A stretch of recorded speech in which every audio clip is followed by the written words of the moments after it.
this is David Stark from WatcherPass.com, and today I'm here to talk to you about Fear Street Part 2, 1978. This is the second film in the Netflix Fear Street trilogy, which is based on R.L. Stine books, which, if you're a 90s kid and you grew up with the Goosebumps series, R.L. Stine is kind of a legend. I mean, he was my first kind of exposure into literary horror.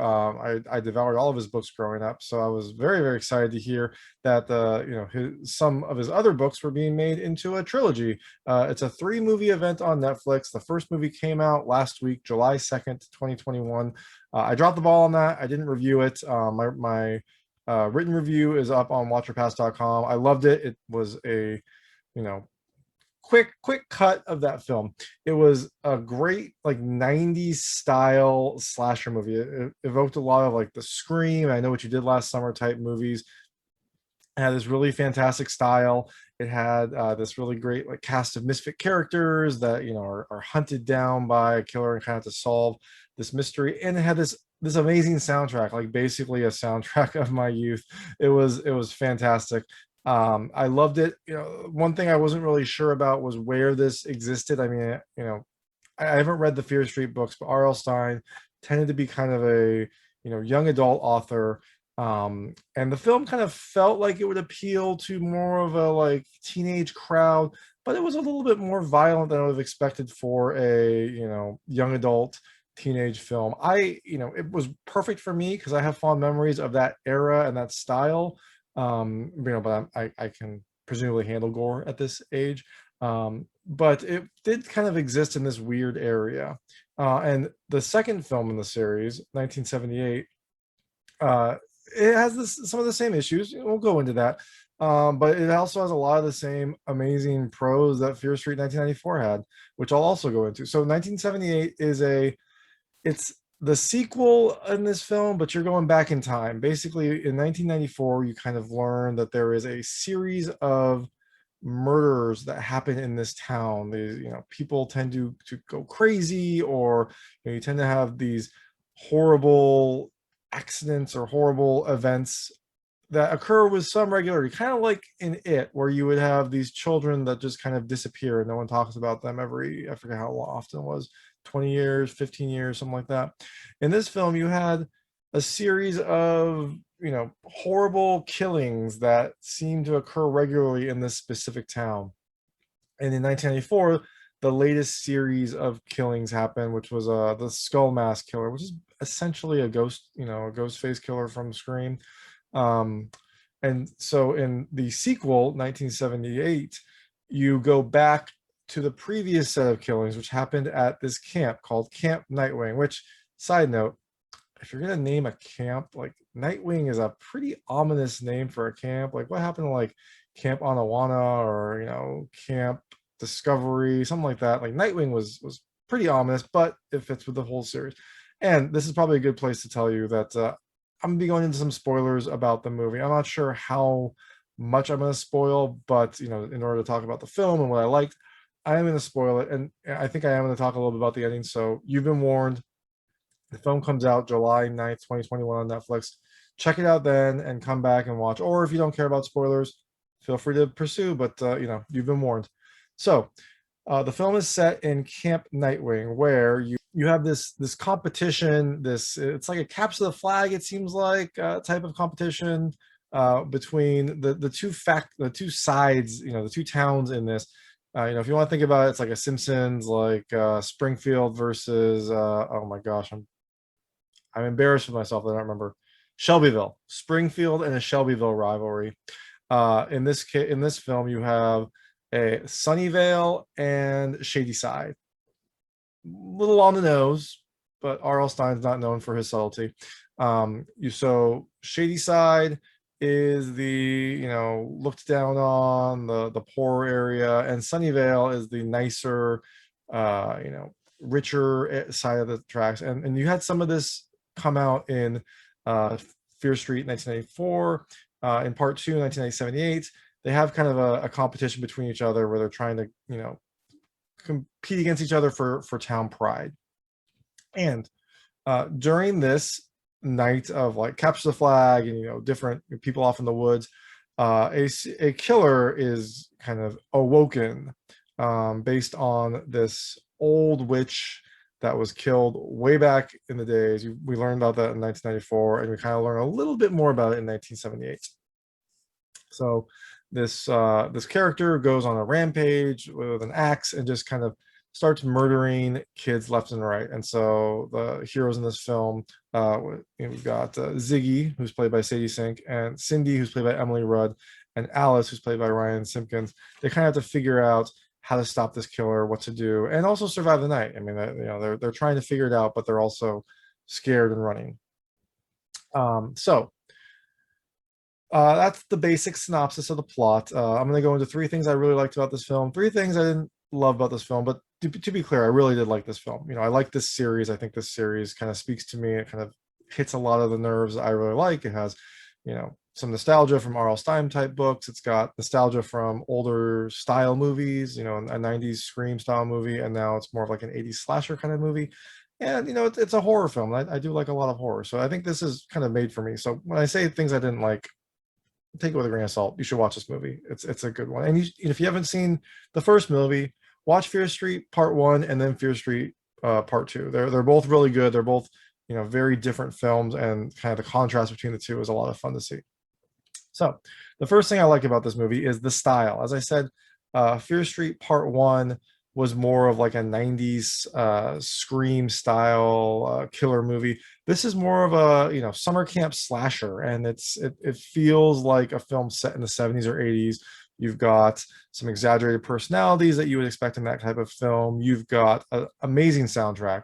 The Fear Street films so far have had fantastic soundtracks, and I really loved that about the movie adaptations. They really kind of set the tone. They bring you back with a lot of songs that you've heard before, and it just really is a wonderful, wonderful hit of nostalgia. And so you have, again, this film that feels like it's cut in a different era. It feels like it's from like a 70s or 80s style movie, but it has some modern updates. You've got, three main heroes in the film. They're all female for the most part. There are some male characters who help out, but the female characters are pretty strong, which I liked. I liked that about the first movie. And in the second movie, you also have that. So I don't know if that's from the original books. I imagine it is, or if it's something that Netflix updated, to kind of modernize that series. But in any event, I really liked, um, you know, the style of the film with the kind of the modern updates. I already talked about this. The second thing I love is the soundtrack. Both of these movies have just fantastic soundtracks. They kind of hit at the right moments. They evoke the right the right era and the right songs they'll instantly transport you back into that time. And it's just a really nice touch when you're watching a film set in this time period and you hear a song from that time period. I mean, they did a really great job getting songs that either are from the time or evoke that time. But in part two, you also have a different kind of soundtrack. You have an axe murderer, and so there are some very heavy thuds and very heavy killing sounds in this film that are really, really well done. You've got swing of the axe. When the axe connects, you have a very heavy thud. You've got a lot of really great positional audio to kind of keep you on edge. You'll hear things behind you. You'll hear things in front of you. You'll hear kind of sounds off to the side. It's a really, really good overall soundtrack for this film. And it's a horror film, so it has to have a really great soundtrack. And Fear Street Part 2, 1978 does. And the last thing I really loved about this film is the very different feel. I mean, you've got 1994 was kind of its own great film that ended on kind of it ended on a cliffhanger that led into 1978. The 1978 is a very different feeling film. You have a different cast. You have, like I said, a different style, and the contrast between the two is a lot of fun to see. And it's a very, it makes each of the films kind of stand on their own, which I really liked because I do like the through line, but I like that the films feel like very different endeavors and very different times. And I imagine the next film will feel very different. Next film is Fear Street Part 3, 1666, which I really hope has a different feel, but we'll find out. Maybe they'll get some of those classic 1600 songs that you love so much, and we can listen to those together. So here's things I didn't love about this film. The first is, in Fear Street 1978, there's only one killer, and he is a very powerful killer. He is a very, he is a rampager. He is kind of a berserker mode. If you're, if you kind of follow serial killer timelines, he is going crazy. But for the most part, he's the only one you fight, whereas he's the only one you encounter. Whereas in 1994, you had kind of a menagerie of different killers, and they all kind of came out. And although there was a main new killer, you still had these old ones come out of the woodworks and kind of add some more flavor to this encounter and add some different layers to the overall horror. Now, spoilers, they do come back at some point, but it's a very limited time. Like they come back for a very limited role right at the end. So you do get that through line, but you don't get it as much. In this film, it's really about the new, axe murderer killer.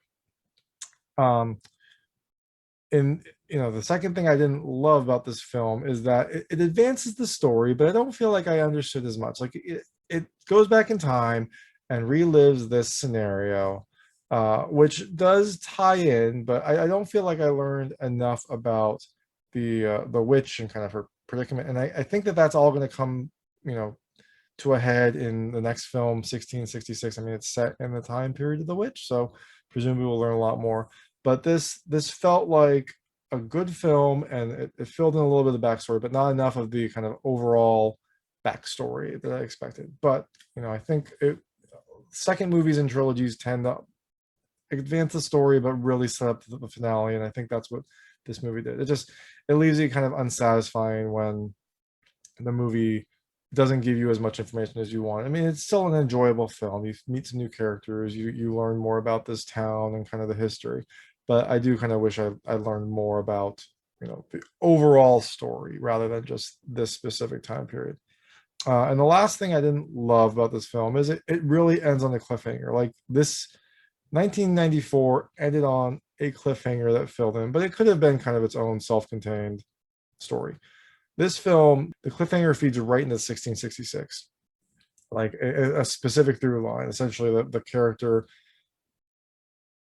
I can't tell if she's transported back or just is like projecting back, but she goes back to 1666 and embodies one of the main characters in 1666. So it really, and then the film ends and you get like a teaser for the next movie, which made me want to see the next movie, but also made me feel like I hate when films do that, when they kind of end right on a cliffhanger. I kind of would have rather had the film end and then maybe a post-credit scene where there's a cliffhanger. So you don't, you've got the film is contained, but then towards the end, right after, you've got, hey, stick around. Now, it's a little bit forgiven in this film because the next one comes out in a week. You don't have to wait like some of the Marvel movies. You don't have to wait like a year or a year and a half for the next part of the series. You wait a week. So it's forgiven. But still, if I was judging these individually, the fact that this ended on a major cliffhanger would have, bugged me.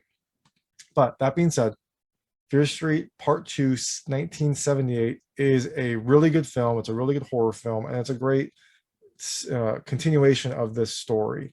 As I said, it kind of makes you want to find out what happens at the end, but you know what? You can wait until July 16th when Fear Street 1666 comes out, and then we can know everything. Hopefully, we'll find out. So in the meantime, watch 1994, watch 1978. I really enjoy this series, and I'm very excited to see what they do in the next one. So that's Fear Street Part 2, 1978. It comes out on July 9th, 2021 on Netflix, so you can watch it just in the comfort of your own home. You can stream the first one in anticipation, then you can stream the second one, or if you've already seen the first one, just get ready for the second one. It's really, really fun. So if you liked this review, please like and subscribe to this channel. It helps me out a lot to make sure all my new content goes straight to you. And as always, please go to watchyourpast.com for all your movie reviews and recommendations. Thank you.